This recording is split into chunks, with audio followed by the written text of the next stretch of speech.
Oh, I can feel that back end sliding. It's not gripping in there. Oh, there it goes again. Oh!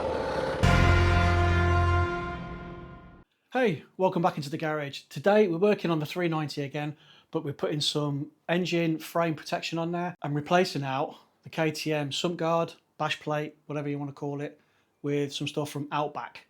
So let's get on with it. I've got it all down here. I've had it for several weeks. I haven't even bothered taking it out of the bags, so let's take it out of the bags. So here we have the frame protection and the new skid plate sump guard. Now it seems Outback are a little bit sketchy on not wanting to share or tell you torque specs. The only thing I found out on their website is the torque specs on the front bolts. I'll go through it when we go to it later. On the skid plate, it's 23 newton meters. The rest, it says refer back to OEM torque specs. Right, to start with, we're going to undo the original skid plates. We're going to start with this bolt at the back. Now I believe we need to keep that. And now these two. These are all 8mm, by the way.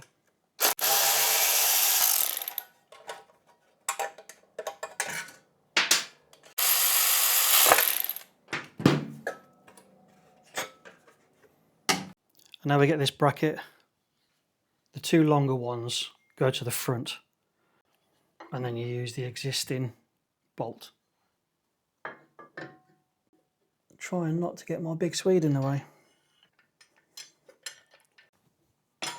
Like that. And leave it loose for the time being. Leave everything loose. Well, I don't know if this is going to be in the correct order or not. Don't treat this as an exact how-to. And if you follow this guide, at your own risk. So put that bracket in there.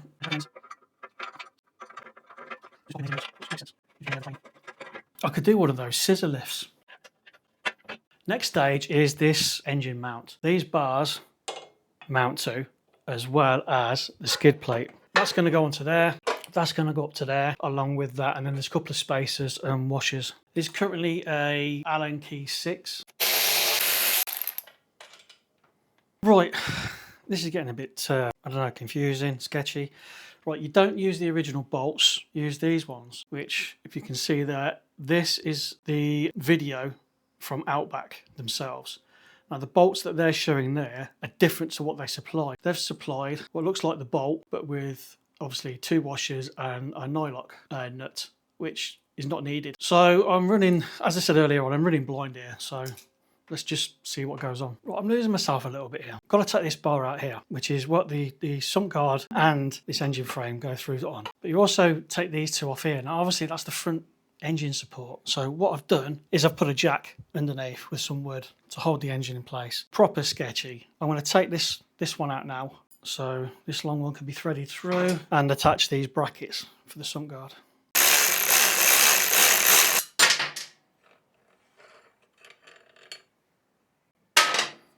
This little space has dropped out from the other side. It's easy enough to go back in. It's just where the bolt goes through. So now we've got the through bolt with the washer on there. We're going to go through there. And we've also got a shorter spacer that comes with the skid plate.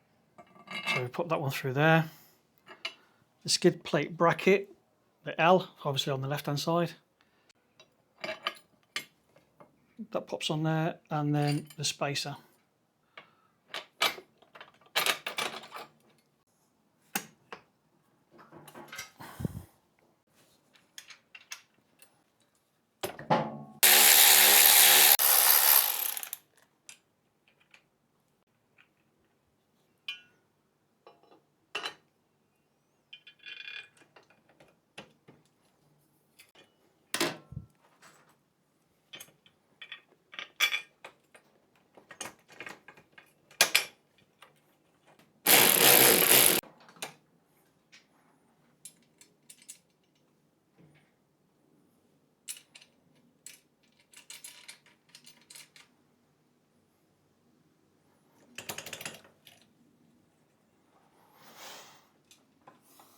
I'm really not a happy bunny at the minute.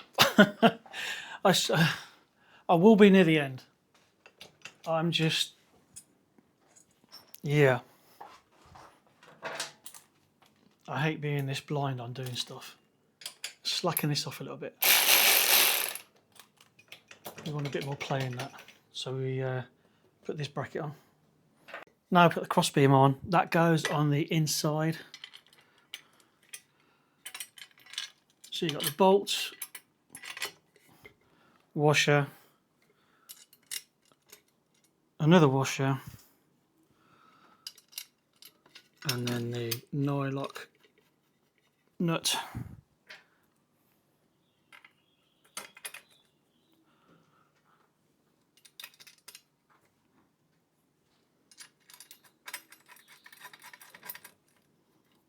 Well, let's go and do the other side.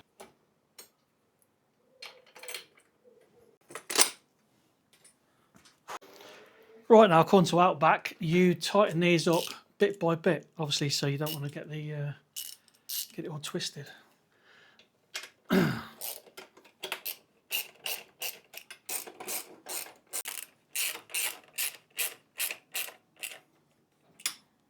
Believe me when I say I've just done either side, it's just that I can't be bothered to move the camera. Right, you just saw me tighten these up, but I've just slackened them off again because I want to get this bar, I think I want to get this bar straight first.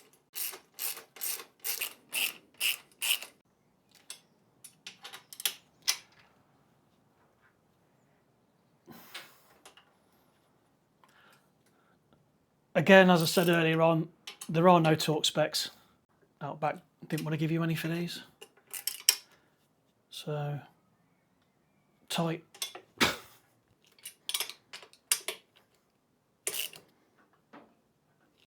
Right, I did the other side, put some Loctite on these. Now, these are... Before anyone jumps into the comments, these figures come from the KTM owner's manual. As long as I'm looking at the right one, it's 25 Newton meters for the engine fixing arm bolts, the top ones, and 45 Newton meters for the engine to frame bolt, the long silver one at the bottom. Please double check the manual yourself though, as I'm just a bloke with some spanners in the garage and not a KTM tech. These are supposedly the OEM torque specs. These do feel like they can go tighter, but I don't want to bust the thread. Okay, clearance there is a little bit better. I just had to undo these both sides and just fiddle it a little bit, move it around, and the same with these upper ones. But that should be a lot better now. That's it. Mudguard is just a fraction away from it. All good. Let's pop this one back on.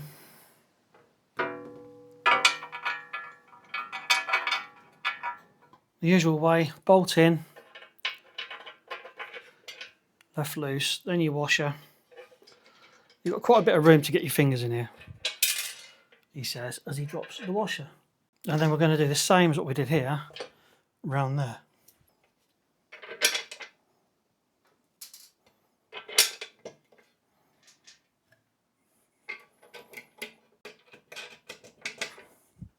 Again, there's no torque specs. I keep mentioning this, don't I? So we have these bolts, a 13mm nut, and what's this? A 5mm or a 5 Allen key.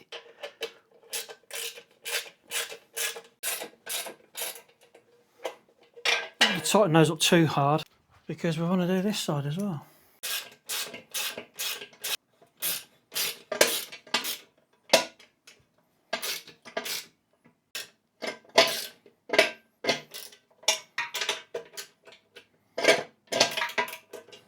These ones I've just decided I'm going to put some Loctite on. These aren't going to be torqued very hard because they're on a, well, what's known like a captive nut, a welded nut. And this one, as I mentioned earlier, is about 45 Newton meters. Got a 17mm spanner on the other end.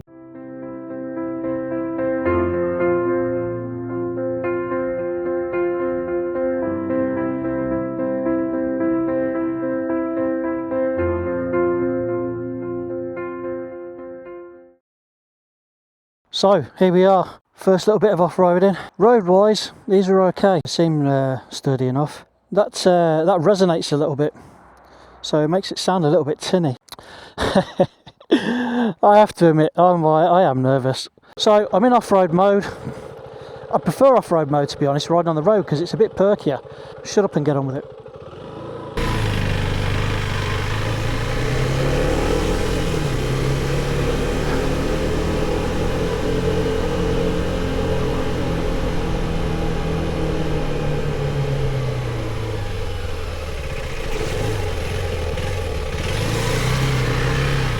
Fuck me.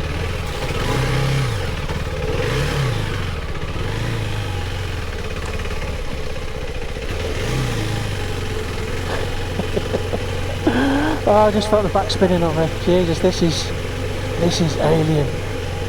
And I wasn't expecting it to be this rough.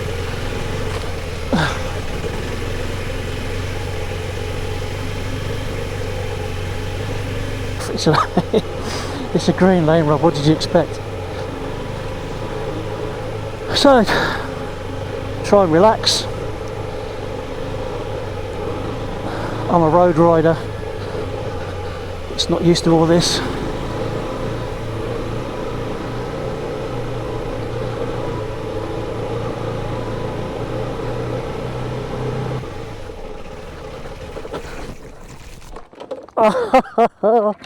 Oh, first time. Oh, didn't you just know it? Oh man, this isn't a rocky road. Right, that's good. Seats come off. I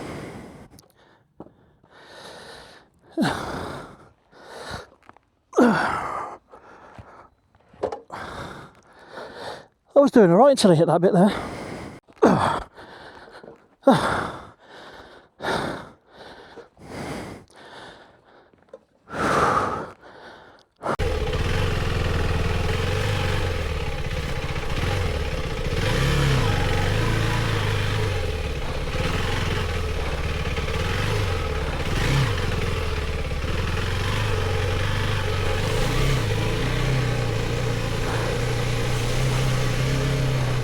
Well, I wasn't expecting to go down so quick.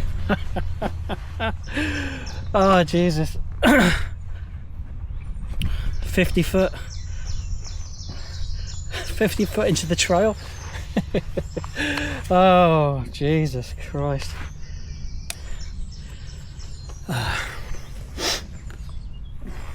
I've read lots of... I'm not making no excuses that, you know, I went down for a lack of experience.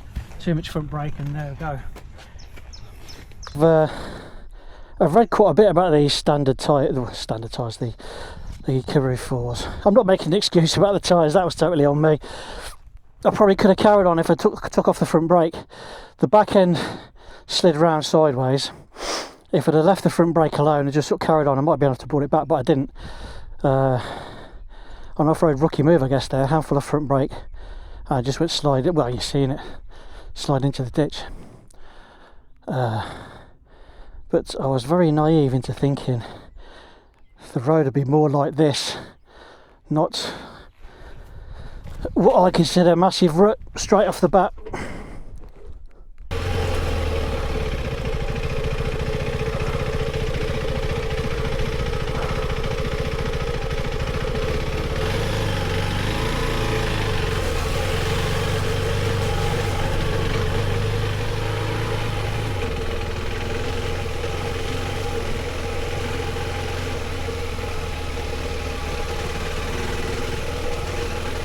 I can feel that back end sliding. It's not gripping in there. Oh, there it goes again. Oh!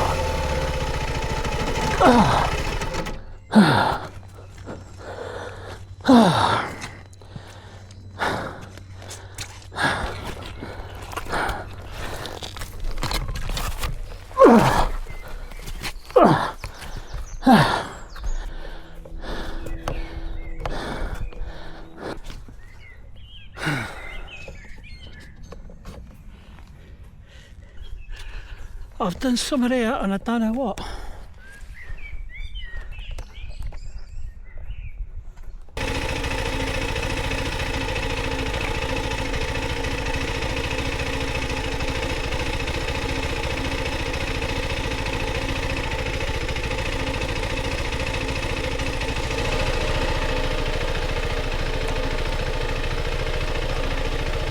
Probably doesn't help running road pressures either.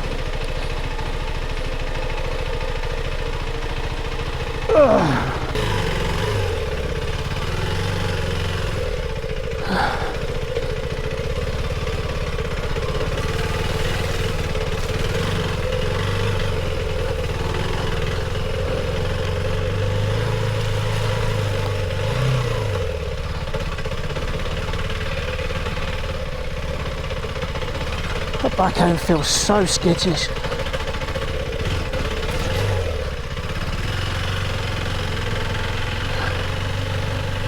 This is just something a road rider is not used to. Not used to not having traction. Or your tyres skidding out from your wheels.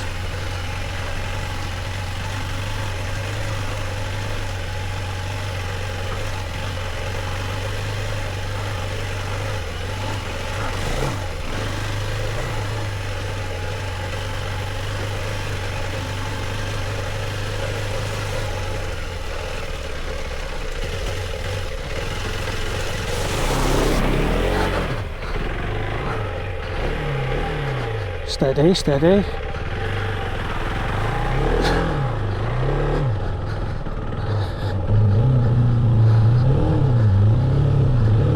I've got no rear grip, none.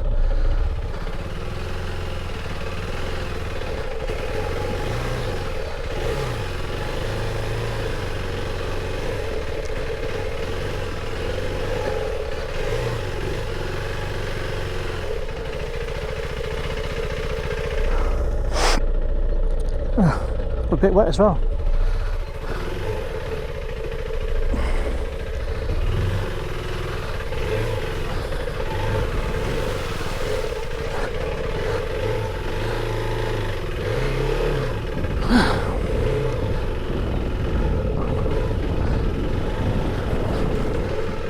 Wow.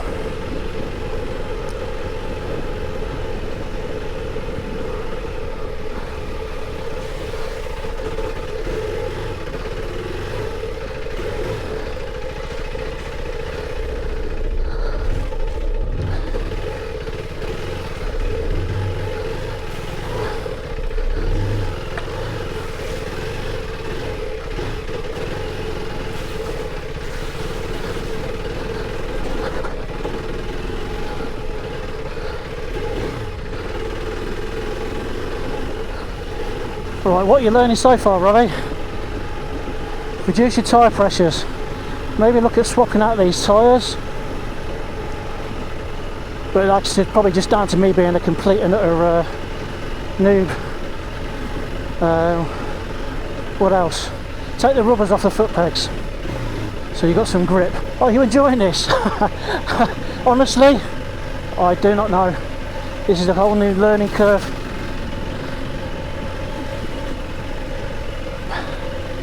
30 odd years of riding, never ever done this. Wow. Well, I made that in one piece.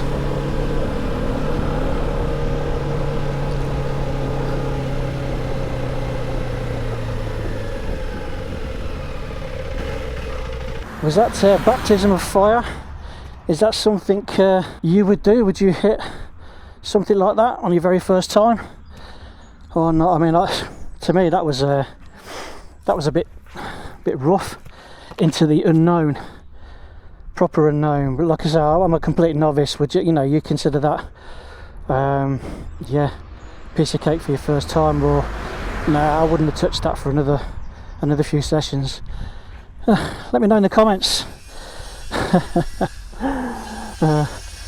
Please. I just can't stop laughing. I can't stop laughing. By all means, give me your opinions, give me your recommendations, and all that kind of stuff. So there you have it, folks. That's the 390 engine protection, frame protection, and the sump guard, bash plate, skid pan, whatever you want to call it, all done. Not the easiest for me anyway. You may see otherwise if you've fitted one before, or if you're going to look at fitting one. For me, the instructions weren't good enough. The diagrams, well, eventually I found some kind of PDF that wasn't very good. Torque specs, they don't want to talk about. Just sort of like quote OEM, which is a little bit naughty. If you're going to design something for a bike, stand by it and put some torque specs out there for people to fit to. Am I happy with it? Yes, the quality's there. They're pretty sturdy equipment. As you can see there, like the bash plate is quite sturdy. That's quite heavy. It's going to add a little bit of weight to the bike. Should have weighed it beforehand. I did plan on doing so, but all the rest of it just sort of like pissed me off a little bit. So yeah, let's leave it at that and see how it goes. Thank you again to all the new subscribers. If you haven't already, please click that button. Seeing that count go up really does make it worth the effort, especially on this bike, because this one tested my patience. So anyway, as always, take care, ride safe.